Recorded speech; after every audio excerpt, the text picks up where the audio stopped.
Hi, everyone. Tim Swift here. I've got a special guest with me today, Ronald. So, Ronald, you're going to tell us a little bit about your company. So, Ronald has a company called Property Pathways, and he's in real estate, but not a realtor. So, he's going to tell us a little bit about who he is, what he does, how you can get involved if you're interested. So, Ronald, I can call you Ronald, yes? Yeah, Ron is fine. Ron is Ron fine. is fine. So, Ron, tell us a little bit about who you are and how you got where you're at right now. Well, thank you very much. Thank you, Tim, for having me on your recording and sharing my business, my company, what we do with your real estate or your real estate database. So my name is Ronald, co-founder of Property Pathways. I founded a company with my wife, and we absolutely love real estate. We love what real estate can do for people. And what we do with the service that we actually provide, as you mentioned, we don't actually sell real estate, but we support real estate representatives like yourself by helping their clients, real estate investors primarily, get their architectural design and their building permit approved with the various building departments throughout Ontario.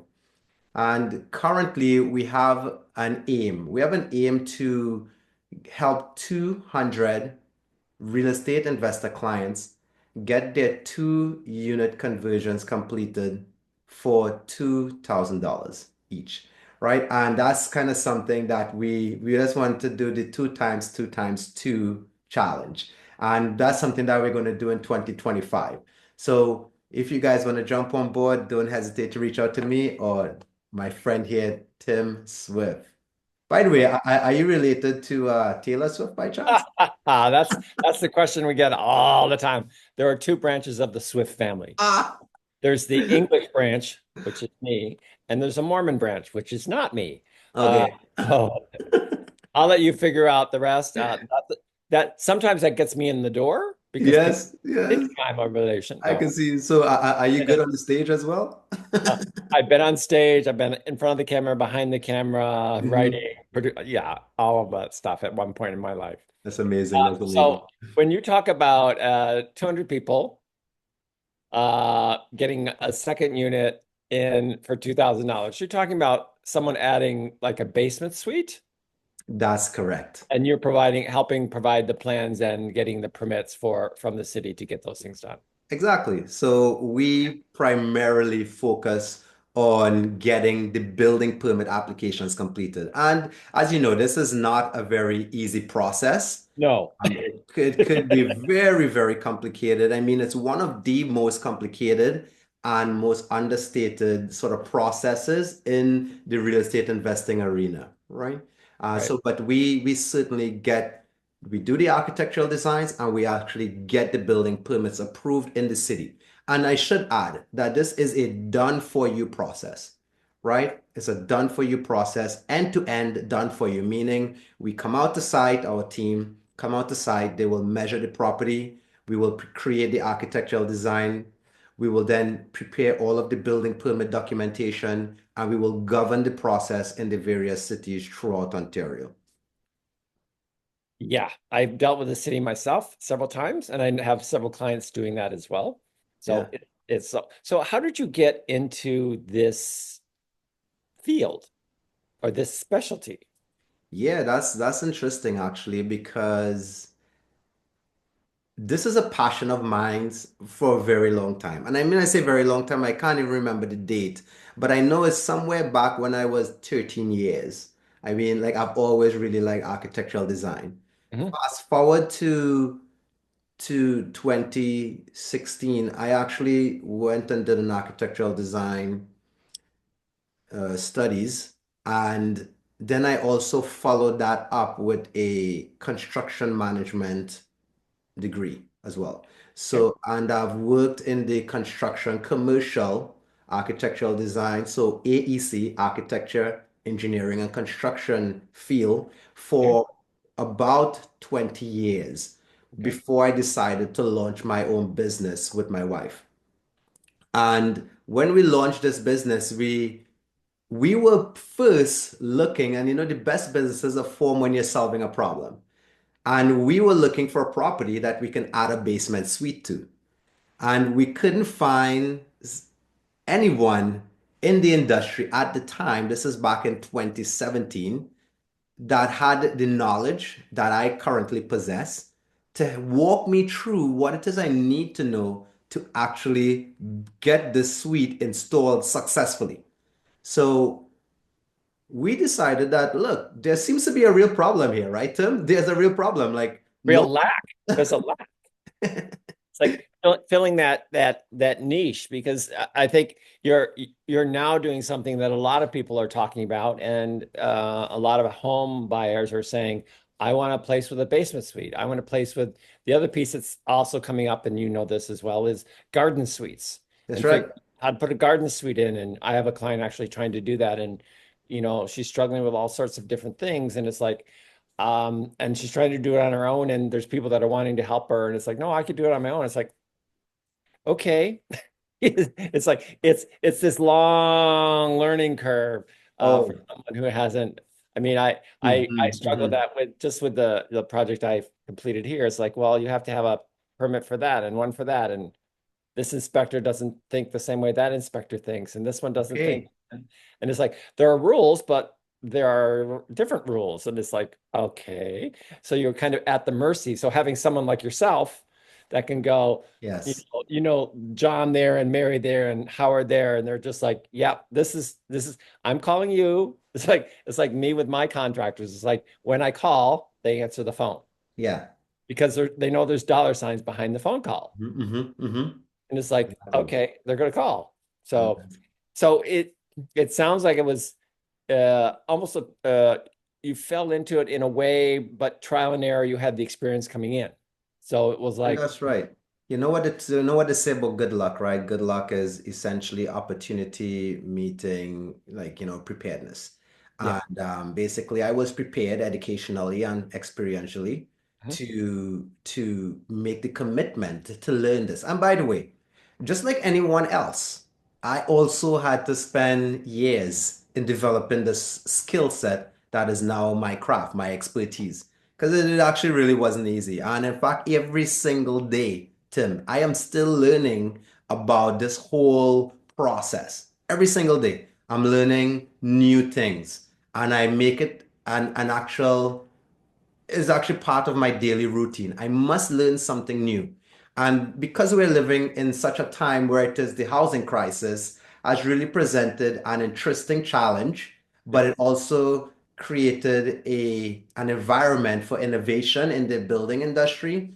We have seen not only a lot of policy changes. So kind of maybe stepping back here, in 2019, I believe, just before the pandemic, there was a new bill, so there was Bill 109, then I think there was Bill 108, and of course, I think everybody knows of the Holy Grail, Bill 23, and then there's also Bill 185, and there's a bunch of other little in between bills. These, when I say bills, these are all legislative bills like law that came into play, and they actually all of these over time really created an environment where it is these type of ADUs, accessory dwelling units, or ARUs, accessory residential units, were made possible as of right. So the government came and said, look, this is what it is you guys need to do.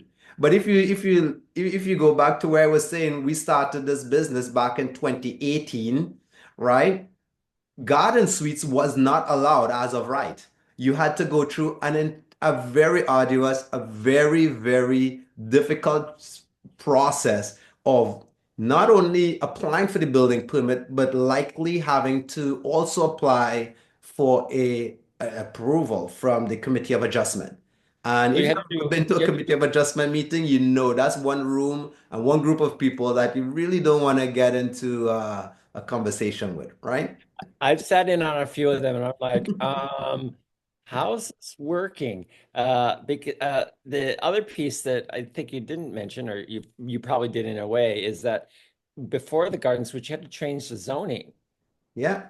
So the single family residential zoning had to change. Mm-hmm. And Mm-hmm. the neighbors were like, well, you're going to have then you had to like the fight with the neighbors in the neighborhood about, well, you're going to have more traffic and more this and more this and more this and more Exactly. this until now, Exactly. and now we're saying, okay, you can have 4 units on a property. And people are like, well, and then you hear the premier say certain things, then you hear the city say certain things. I'm just like, Mm. it's like that's why it's like It's you're the person I will just hand it's like I'll just hand you this because I know that I'm good at what I do. You Mhm. know, That's helping amazing. people buy and sell, and I'm doing some first time home buyer work, and bringing a team together.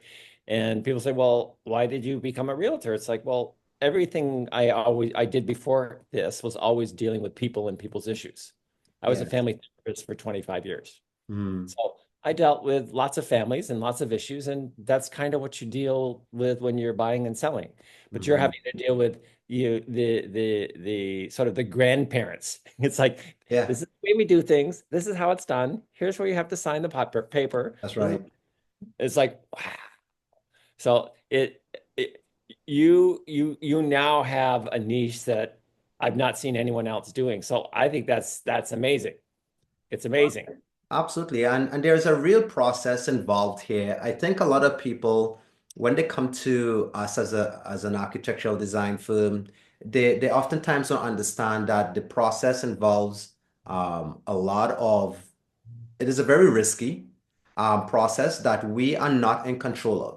The people that are in control are actually sitting in the high towers of the city halls, right? And they are the ones that are making these decisions, not us. And we are just simply helping with the process. The process is that we have to prepare scaled architectural drawings that include floor plans, elevations, sections, details, and other supporting documentation, like maybe plumbing designs, HVAC designs, structural designs. Even in some cases, you're building new. In the case of a new garden suite, you need to also provide grading and drainage plans and so forth. So we facilitate the entire process. We have a full service architectural design firm here that really prepares all of those sort of like ADU type drawings. So if someone is converting a single family home into 4 units, we can help. If you want to convert an existing garage into a accessory dwelling unit, we can help with that. If you want to build that new, we can also help with that, right? So this is all things that we support with. Now, I think it's really important to mention here that one of the things that most people really, this is kind of the entry into this whole process, is understanding how do you select the right property. Have you ever run into that challenge, Tim, where Absolutely. there's a property and you just don't know if you can actually add or achieve the density that the client is asking for? Well, that's Or where even we come in. or even if the house is designed for that. So Hmm. there's no exterior walkway from the basement, and you have to Hmm. walk through the house. It's, Yeah. well, do you want it to, so it's beginning to think about that. And then, heights of ceilings, which is I have to deal with because I'm 6'5". And it's like if I'm Wow. hitting my Again. head, I know you've got to dig down. I know someone once quoted me that's like to Mhm. dig down a basement was 200 grand. I'm like, okay. Well, that's a little bit of a stretch, yeah. I'm saying that was they were like from taking everything that you do and then taking everything that has to be done with moving Mhm. water, moving sewers, moving HVAC units, Mhm. all of That's those right. things, insulating, waterproofing, because I've run into too many houses that have wet basements, and it's like, okay, waterproofing is the first thing you need to do. That's So right. yeah, so it definitely can be a challenge, and especially with some century homes or in these neighborhoods where the density the houses are so close where Hmm. they have an easement where they each share a driveway, but you can't drive down the driveway because the cars aren't made that small anymore. That's right. So it's definitely the challenge. So you're saying, I'm gonna go back and quote you again here. Yeah, You're saying sure. that for 2 grand, you can do all of the design pieces needed for putting an auxiliary dwelling unit in a house. Yeah, so we can actually, and that's what we're actually vetting. So, and that's where what we're going to do is we're going to create a discussion group surrounding that whole idea. So, you guys, whoever's listening to this, be sure to join that waiting list because this is something that we're really vetting. Now, there's a lot of components that goes into this. Remember, I'm saying that this two-unit conversion is the basement apartment, right? If we're going to do the basement apartment. Now, there's a lot of nuances involved here, and that's all going to be considered on a case by case. But overall, what it is, the challenge that we're trying to really sort of address here is how could we help as many people, as in not many people, but 200 people specifically, get their units in basement suites at that cost, right? And we think it's very possible. We think it's very possible to achieve something like that, Tim. And we have come a long way, right? Back in 2019, no one really knew how to put a two-unit converted or its dwelling unit in a basement.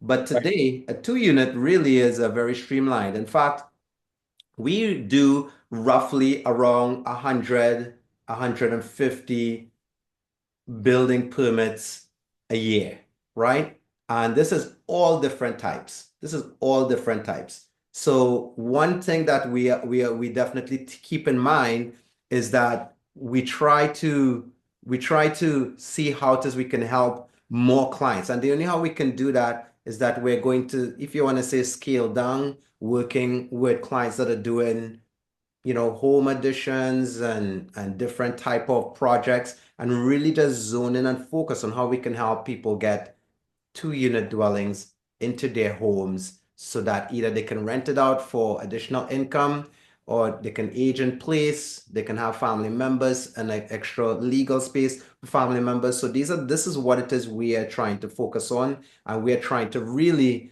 go back to our roots because we started off wanting to house hack with a two-unit building, Mhm. and that's what it is we want to help people do.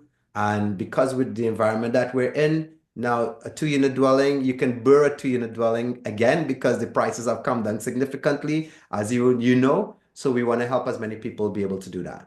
And the prices are going up as we speak. So Yes, yes, yes, yes. it's very kind of like people are like, well, I'm just going to wait. It's like, No. your interest rates are not going to go down that much more for a Yeah. fixed rate. Mm-hmm, The adjustable rates may be based on what happens, in the mm-hmm. next few weeks in both, Canada and the US. That's right.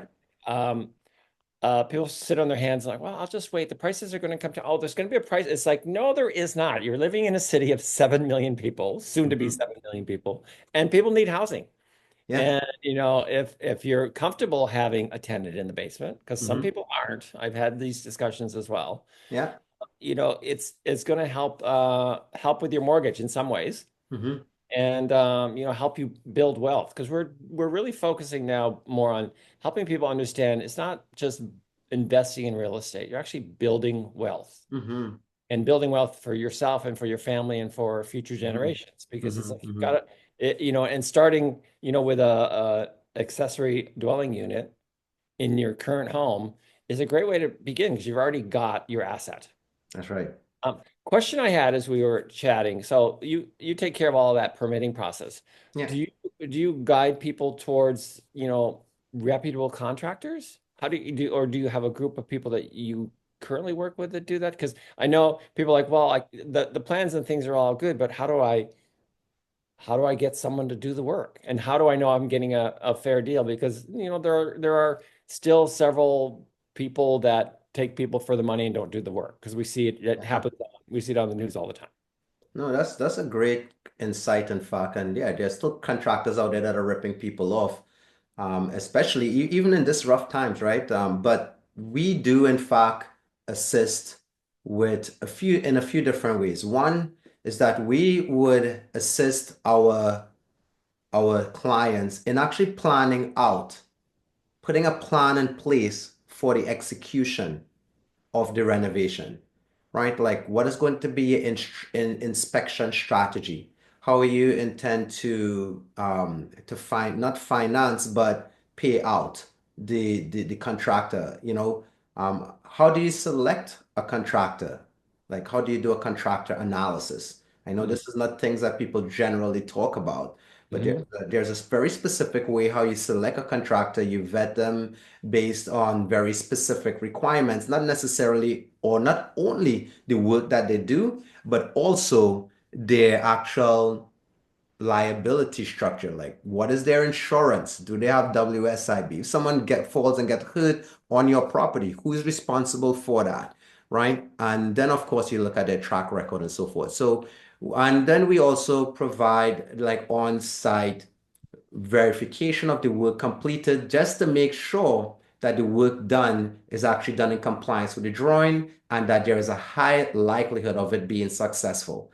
Right. So we would support our clients with that type of service. Now, what I will say is if you're working with a quality contractor, then you don't need a construction administration or administrator on your job, right? If you select a quality contractor. So that's sort of the other thing that we do. So we do have three reputable contractors in various cities that we actually recommend. One is specifically in Toronto, one is specifically in Hamilton, Niagara region, and then the other one would work in various locations, Okay. right? And we are okay working with those contractors. And what it is we do, we actually do what is called a pre-construction service, right? So meaning we invite the contractor onto all our design calls. This is from the very beginning.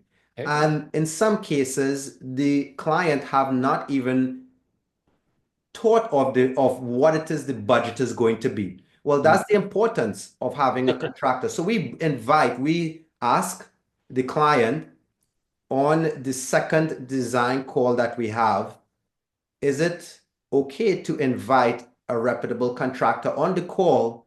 Not that there's any strings attached, but to help inform the design conversation, right? Because here's the value of having a contractor on our design calls. One is that they actually help with the constructability conversation.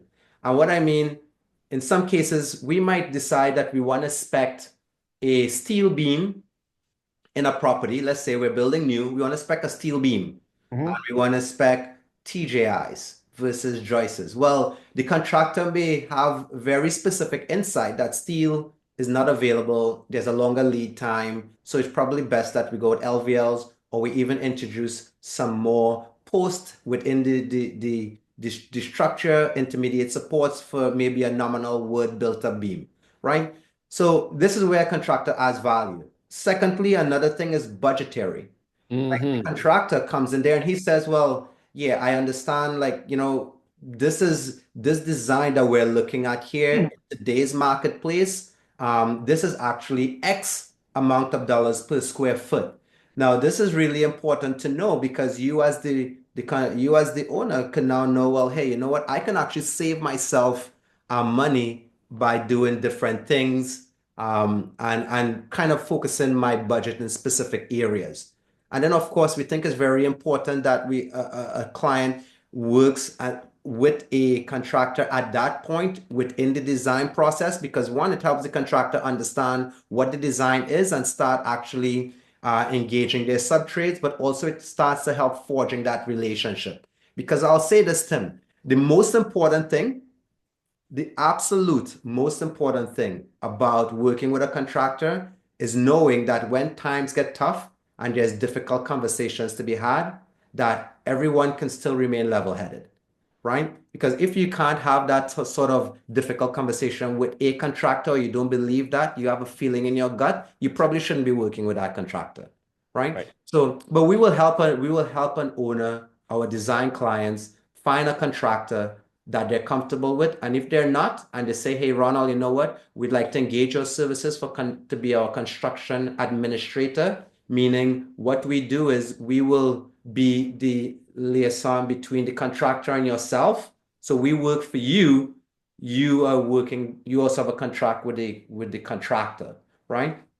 We will be that in-between person to make sure things are going well, and we will manage the process throughout the construction duration, right? Right. And I and I know that can be difficult. I have a project that one of my clients is doing. Mhm. They live in a condo townhouse, Yeah. big project. and they found the tenants moved out and they found the roof was leaking Hmm. because the company that put it in incorrectly, Hmm. and they found mold. Well, as they found mold, then they found asbestos, and as they found asbestos, they had to rip all the walls out. So, and it's like, well, the condo says yes, the insurance says no. This one's so there's all of this going on, and the contractor's trying to be that intermediary, Yeah. and the clients are overseas. And then as they took the drywall off that had the asbestos in it, they Yeah. found that the support beams were 1x4s and no longer compliant with city standards because when it was built. And so they had to restructure the whole building. And the homeowners are like, well, we want to do this for $40,000. I'm like, or 60,000 or whatever it was. I'm like, Yeah. I've seen that on the TV shows. Yeah, I don't even want to absolutely. know what they built. I saw one the other day. It's like, yeah, we're going to do this full renovation and a flip Yeah. in 4 weeks, and we're going to spend $40,000. I'm like, and the floors have holes in them. It's like, Yeah. what? So Well, I think there's a lot of times those mhm. shows, those do-it-yourself shows, or those Property Mhm. Brothers or whomever. Yeah. Uh, they set unrealistic expectations for people when they're actually working on their own project. Oh, this is absolutely like houses and apartments and renovations don't happen during the commercial break in the real world, right? It just doesn't happen. And there's just so many moving parts. Now, I'll say this. These kind of network builders that do these things, they do a great job. Whether they do a job that is actually going to stand the test of time, but just in terms of managing and executing a process within Mhm. those time Yep. frames because they're doing it relatively quickly. Obviously, that's why they have to cut corners, right? Things are going to get missed. But I want to address that point that you're making, though, and this is very important for everyone to know. When you're working with a contractor, regardless of who it is, you need to keep checks and balances on the contractor. And there's a few things that obviously do that. One is obviously getting the building permits for your project. If you're a builder off the bat, you brought someone into your property and you said, I want to renovate my basement and add a secondary unit. And he says, well, yeah, we can do this without a permit. We have done this many times. That's the guy that you don't want to work with because Right. there's going to be a lot of things that are going to be missed. The second thing that you want to make sure that you absolutely look at is whether or not the contractor carries the necessary insurances. This is going to make sure that he has the WSIB to protect himself. It also shows that this and the insurances. This also shows you that this guy is serious about the business that he's running, right? So those are some things that can very well kind of protect yourself from contractors that are going to kind of vet whether or not the contractor fits the bill. And that's kind of the first thing that you're doing. Because many times I can say I've gone to projects and I have seen contractors on behalf of clients that basically they just do the fastest thing that could work, but it does not meet best practices. For example, leaving a junction box in a ceiling or something. And I'll say this though, and I'm talking this is after the fact, right? Mhm. So a client purchases a home. They said they want to do a legal basement. They demolished the existing, they got the basement, and there's all these inconsistencies and things that do not line up. For example, your point, there is like the LVLs aren't in place, structural beams are defective, or they're missing lintels, supporting lintels, and stuff like that. So we observe all these things, and what we do is when you're going through, you want to make sure that you're checking up on your contractor, asking them what's been done, going over the drawings. And this is also very important. If your contractor doesn't know how to look at drawings and doesn't know how to review the information on the drawings. Because Mm, remember, the building permit is not just drawings. There's other documentation, other instructions that come along with the package. The yep. contractor should be able to read all of that and explain that to you. And this is also very important. Ask the contractor, like, could you go over these drawings with me? go over the drawings with me. I don't want you to go to your desk and look at it. I want you to go these drawings over with me. What is the architectural designer talking about here? What are we doing?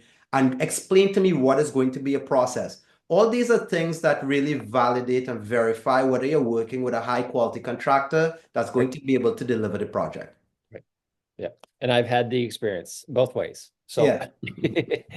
but the other thing that Mhm, I always like to caution my mhm. clients, it's like Yeah. if someone's saying, well, you have to pay me cash, Yeah. like think twice. Mm, Because one, are they going to do the work and what happens when your cash leaves your house? mhm. And two, they're not paying the taxes. Yeah. Paying the taxes, are they paying their insurance? If they're not Yeah. paying insurance, then I'm at fault. I'm Yeah. at risk. Mhm, mhm. Because people don't think, oh, I'll just get, this handy person to come in and like add some more plugs to my breaker box, Mhm. but have no idea that there's no room on the breaker box, so they double plug some of the breakers, which Yeah. I find on inspections all the time.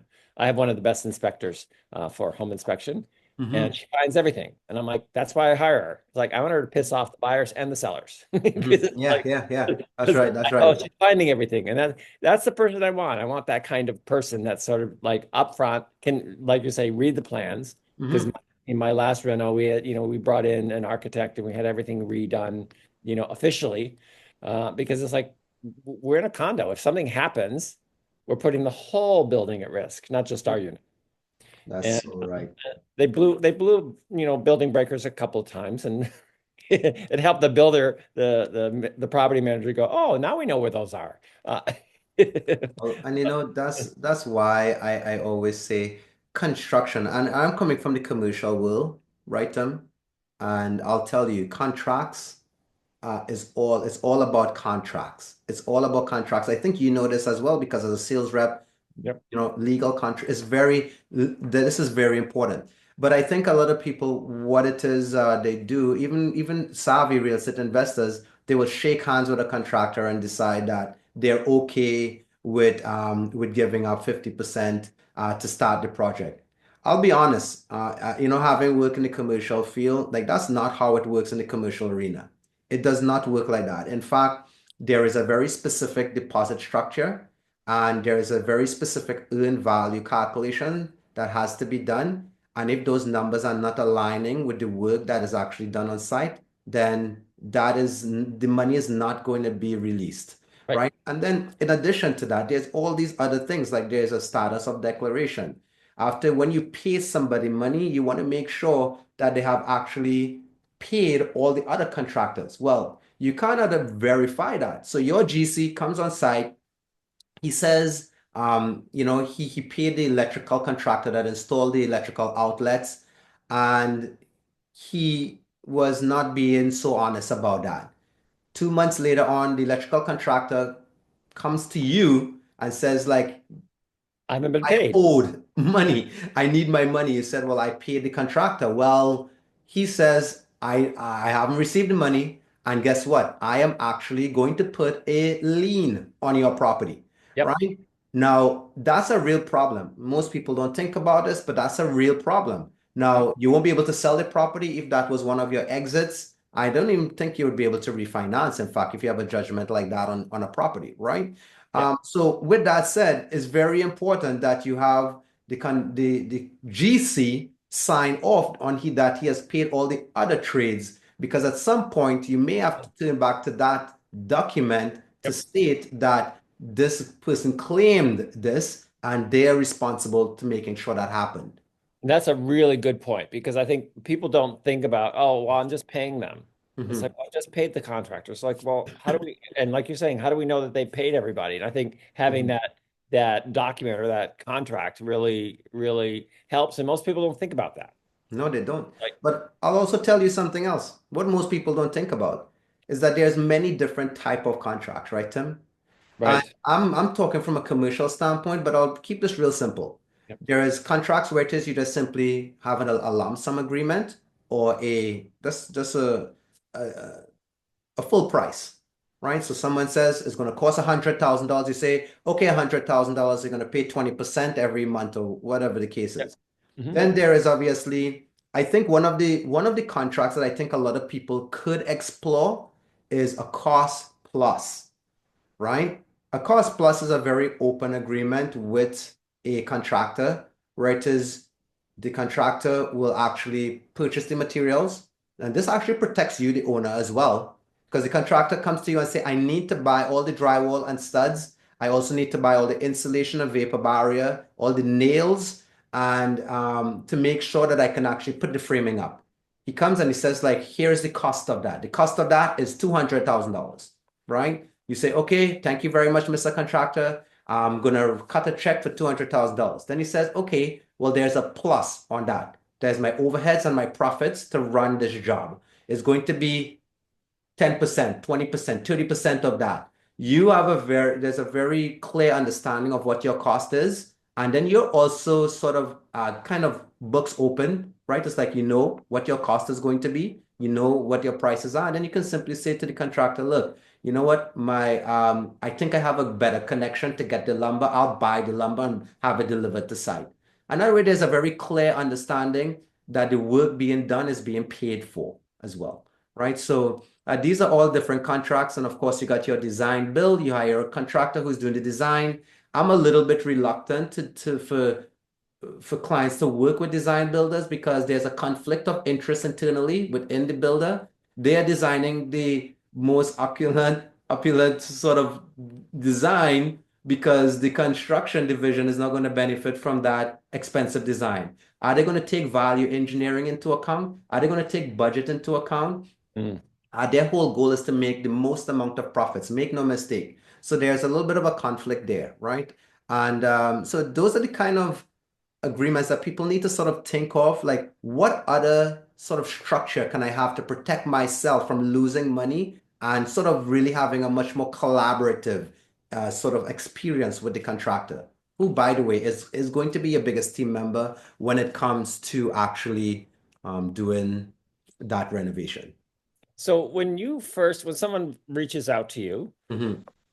do you sit down and have sort of an office meeting first? Do you show up at the site first? How does someone begin this process? So they call you and they say, I've reached Property Pathways, or found your website. It's like, what do we do next? Yeah, that's a really good question, and it's one of those things that so we are definitely busy. I think every designer is busy, like and we are not the exception. So with that said, when a client engages our services, maybe you might say, "Hey, Ronald, I actually just sold a property to a client. They would like to do a 3 unit inside of this property." What we do, the first step is that we book a consult with the client. So they will Mhm. go to our website, they will fill out a form, they'll let us know the basic information on the property, and then we would actually have a 30-minute consult. During that consult, we do a few things. One is that we go over all of the zoning requirements. Even though you sold that property, Tim, I just want to make sure as a designer that the property can actually deliver 3 units. So I'm going to go through a live demonstration of what it is we do to determine whether the property has the ability to be converted into 3 units. Then we provide an agreement, I should say a fee breakdown, so that the client knows what it is our services will cost, right? So we talked about the zoning, so we know it's possible. Now we're going to send you a free fee structure proposal on what the services that we will be providing and how much it will cost. Once the client signs that back, then we begin the actual process of executing on the work, meaning we will schedule a site visit with yourself. So you will schedule that visit. You'll say, okay, Ron, we can come out on Tuesday. And we always like to make sure that we can get a 2 hour visit. I know that this means probably using up 2 visits, but we need a 2 hour time with the property to not only extract all of the information we need from on site using our reality capture 3D laser scanner, Mhm. but we also need to make some videos of very specific items. We want to make sure and identify where all of the services are. We also want to make sure that we're looking at the potential structure of the property. So once we have collected all that data, we then prepare, of course, all of the designs.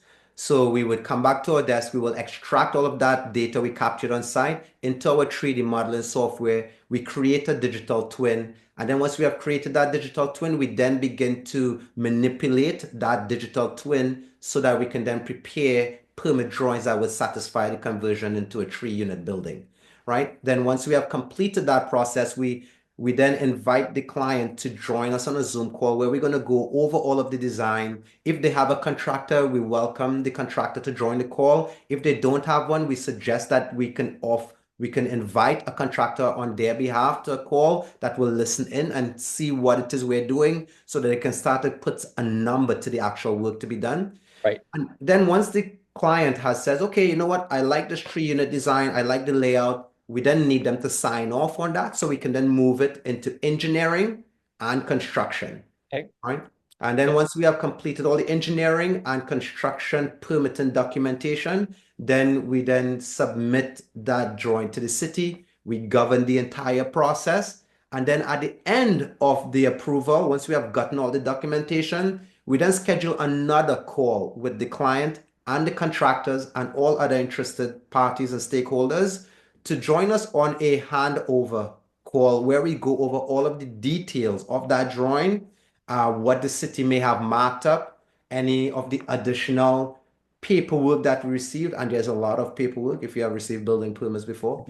So we go over all of those, and we also try to form, if it's not our referral as a contractor, we also try to make the contractor that the client brought to the call know that they have access to us throughout the project for any type of work that needs to be sort of reviewed, any sort of work that needs to be revised. Maybe they revise something on site for one reason or the other. They can call us, they can find out whether or not this is something that's suitable and so forth. So we're still accessible to the project, right? But not actively doing any of the work, right? So So question came up while you're chit-chatting about that. Mhm. That's very detailed. I love that detail because some people are like, well, it's just you just meet with them and everything's done.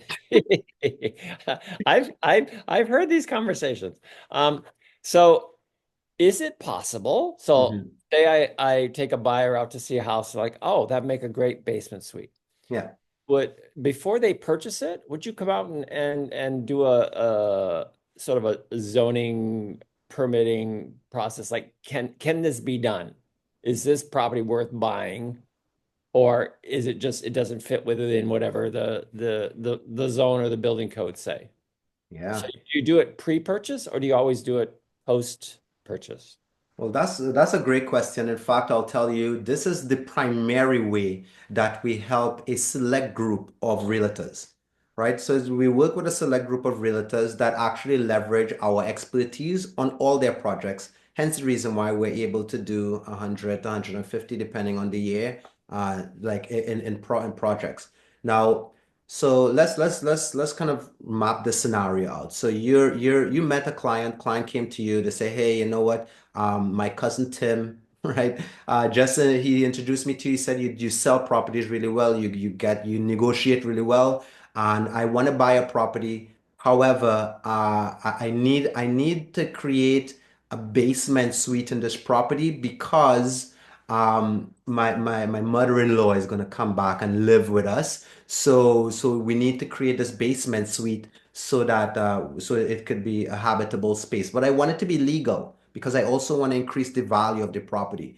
And I was thinking maybe I want to add a garden suite to the property as well because I heard that those garden suites are really nice and they're great for extending livable space. I can probably put a gym in there, but I think I want to use it in the short term as a gym, but I might want to rent it out in the future. So I really want to add a second unit to my basement and I want to add this garden suite. Well, you say, okay, Tim, I'm going to contact Ronald, my designer. I think is very important that we get him in on this call just to make sure that we properly could be done. Now, you can disclose that information or you don't have to. Either way, it works. But what's most important to us is that we want to make sure that our real estate investor focused realtors have the confidence to actually advise their clients to make the strongest offer. Right, Tim? Because what's the Right. point? in looking at a property and being very timid, right? No pun intended, right? About like whether or not you can actually put the amount of units you want in there. And you're saying like, I don't know if we should put this offer in here. No, you're gonna go in there and say, hey, this property meets your needs. We have verification that you could very well put the unit in there. So let's put the strongest offer in there so we can get your family into this home, Right. right? And that's the confidence that we want to give to your clients. So we do this in two ways. The first way is that we actually would jump on an actual call with you, right? And your client, and we can go over all of the zoning requirements. We can say, okay, here's exactly what needs to be done. And the reason why this could be done is because every city have all of their zoning resources online. You Right. don't need to visit the city, you can just visit their website. And we specialize in quickly. In fact, within 2 minutes of you telling me an address, I can actually tell you like everything about the property that is needed for you to make a purchasing decision, right? Right. Based on your goals.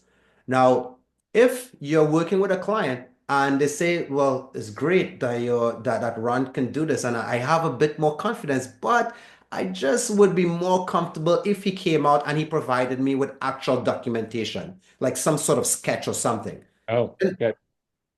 Then we would actually schedule a visit. My team members will come out. We will actually look at the property. We actually do a 50-point inspection, right? On the property, we look at a whole bunch of different requirements like headroom clearances under the stairs, in the basement. We look at where the utilities are. We look at natural light, whether there's sufficient, whether it can meet natural light calculations. We look at what type of furnace is there, what's the electrical capacity, and we look at a whole bunch of different things. We have a 50-point checklist. We're going to complete that document. So just like how you would bring a home inspector Right. to the property to verify whether the home is a good purchase, you would also bring a zoning inspector. Like, so I am not a zoning inspector for the city, but I operate as on in that capacity for my clients, meaning I would come out, I would look at all of the zoning parameters and make sure they can actually satisfy the needs of the client so Right. that there's another layer of confidence so that the property can be actually purchased and converted. And that also gives you the assurance that we aren't going to step away. Whereas a home inspector comes out, does the inspection, gives you the document, and you never see them again because there's no need to. We are actually giving you this document as an assurance that here are the steps that we are going to take to actually convert this to meet your needs, right? So that's kind of something that we Well, look and forward I for. think that sort of makes my little wheels start turning as well. It's like, oh, Yeah. I could put a second inspection clause in, Hmm. just of a house for a zoning inspection. And I Hmm. thought, oh, because that, and so in general, Hmm. what would a zoning inspection cost me, the homeowner, the home buyer? Yeah, so it definitely costs you something. And the thing is, here's where I want to be really clear. As I said, there is a preferred group of Mhm. realtors that we work with them, a Right. preferred group. We can't work with every realtor. We Right. work with realtors that are serving the clients that we work with. If Right. those are the clients, and I'll say this, the realtors that we work with, they when they call us out to a property, they sell the property and we get the job, right? And that actually helps to eliminate any sort of cost for you, the realtor. However, for realtors that just found my information online and they say, hey, could you tell me what this property is? There is a cost to that, right? Yep. Mhm. Okay. It was just one of my curiosities. I Yeah. always ask. No, no problem. And again, like I mean, the cost conversation is always important. And I have had realtors in the past that said to me, "Hey, Ron, here's 5 properties. Could you tell me which one of these properties have the ability to be converted into 2 units, 3 units?" And I That would makes look at it. I look at it very quickly. As I said, it takes me 2 minutes to Yep. quickly look and say, "Yeah, this one can do 2 units. This one you probably shouldn't look at. This one is in a floodplain. Oh, this one's actually a heritage district." And say like, okay, this is the only one you should look at. Then they'll come back to me and say, hey, Ron, could you provide me with just a very brief document stating what is the like zoning parameters here? And I can tell you this, Tim, 90% of the time, the actual listing document is incorrect. Like there's always inconsistencies in what's actually possible on a property. So don't rely on your, I don't know who puts that information in there, but it is just not good to rely on that. Always speak with the city Right. or speak with a designer, right? Yeah, it's impact. And Yeah. we have Oh, love-hate relationships with them. okay, good, good. So be careful with that. That's for sure. Unless well, and it is. It's like you can be careful and more careful, and it's just like, okay, that's why Mhm. we carry insurance as well, Yes. because Okay, stuff happens. great. Stuff Great, happens. great. So if someone's interested in kind of exploring this, how should they begin? Well, yeah, definitely. I would say the primary way, because as I mentioned, we have a bit of a waiting list of people that is just simply trying to engage our service. Yep. We are trying to refine that so we can really work with the people that are most serious, meaning the clients that are ready to purchase. But with that said, if how you can really get in contact with us and make sure that you get someone to speak to is through our website. You go to our website, Yep. propertypathways.ca/contact us, or just go to the hamburger menu, go to the contact us form, you put in a little bit of information, it immediately will extract that information and will also send you back a link so that you can schedule a 15-minute quick chat with one of our team members to just get an understanding of what it is you're trying to accomplish, right? So once we understand that there is an alignment in terms of the services that we offer, as well as the product that you're trying to develop, then we would then take it to the next step where we will do a detailed zoning review and then we will get you on that 30-minute like discussion Yep. more related to your specific address, Okay. right? And of course, people can also reach me on Instagram. Like I get a lot of leads, and in fact, we connected on Instagram too. Um, you can always reach me on Instagram. I put out a lot of content, and we're going to be launching a lot more content, very interesting, very specific to questions that we have been receiving for a long time. We're going to be putting out a lot of those content out there. Instagram is a great place to reach me. But however, if you just message me on Instagram, there's a likelihood it could be missed. So always, first and foremost, always go directly to our website. And if for some reason you have my phone number and you call me, chances are you may not get me. You can text me, but you may not get me. But you can find my number as well on Instagram. If you miss me there, it's because my phone is usually on fire and I try to put it down so I can get some work done, right? Hmm. Hmm. I actually had a trainer, a very well-known North American trainer, Yeah. had a group of about 100 of our agents at Signature. And he said, I don't answer my phone. And Yeah. everyone gasped. They went, Yeah, because he's one of these people. He's very busy. So, yeah, yeah. calls, he sends him a text and says, is this an emergency or is this not? If it's Yeah. not, he call you between this time and this time. Is that okay? And Mhm. that's how he deals with his phone. And I went, I'm not there. I can get there, but I'm not there yet. I think we're all attached to our devices a lot. No, But absolutely. Instagram is at Property Pathways. Yeah, Instagram Property Pathways, you just search it out, like it will come up. And yeah, we're very excited to, to help as many people, but very specifically, we're currently in the process of helping 200 real estate investors or homeowners get their two units in or their second unit into their property, and that's something that we want to do for $2,000. And I think that's a great goal for 2025. Yeah, I it's a great mean, goal. it's like we've got it. We all have our goals. I have mine. I have my team goal. Like, I have my team guys like, you're going to make this much money this year. They're like, yes, yes, you are going to make this much money this year. It's like, that's my goal. Yes, So, yes, yes. Ron, any other bits of advice that a listener or viewer might want to know about you or Hmm. how you do what you do? Yeah, I would say this to any potential purchasers out there that are working on either adding properties to their portfolio or even getting into the real estate market. Yep. There is a lot of markets today that are very progressive. and welcoming to the idea of adding dwelling units to their properties. So most properties are allowed to do these multiple dwelling units.